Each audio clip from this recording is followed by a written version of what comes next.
Gerak-gerik terakhir diplomat Arya Daru sebelum meninggal, rekaman CCTV perlihatkan kondisinya.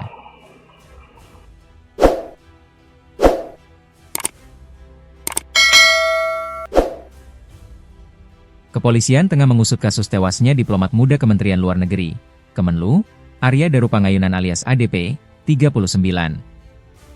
Ia ditemukan tak bernyawa di kamar indekosnya di Jalan Gondangdia Kecil, Menteng, Jakarta Pusat, pada Selasa, 8 Juli 2025, pagi. Dalam rekaman CCTV yang diterima Tribun News Kamis, 10 Juli 2025, malam, terlihat jelas gerak-gerik terakhir korban sebelum meninggal dunia.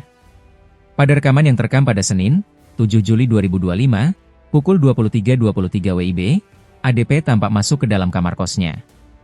Selang 1 menit kemudian, pukul 23.24 WIB, ia keluar sambil membawa kantong plastik atau kresek berwarna hitam dan berjalan ke arah luar pagar. Kemudian pada pukul 23.25 WIB, ADP kembali lagi ke area indekos tanpa membawa kantong tersebut dan langsung masuk ke dalam kamar. Setelah itu, ADP tak lagi terekam kamera hingga akhirnya ditemukan tak bernyawa keesokan paginya. Dalam video tersebut, tidak terlihat adanya aktivitas mencurigakan atau interaksi dengan orang lain.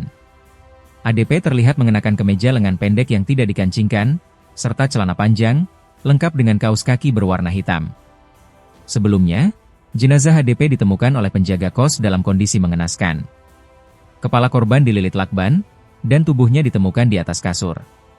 Pintu kamar dalam keadaan terkunci dari dalam dan tidak ditemukan kerusakan maupun kehilangan barang. Kapolsek Menteng, Kompol Reza Rahandi, mengonfirmasi bahwa kasus ini kini resmi ditangani oleh Direktorat Reserse Kriminal Umum, Ditreskrimum, Polda Metro Jaya untuk pendalaman lebih lanjut.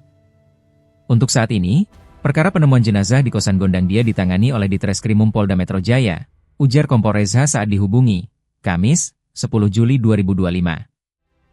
Dengan pengambil alihan ini, proses penyelidikan diharapkan dapat berjalan lebih komprehensif.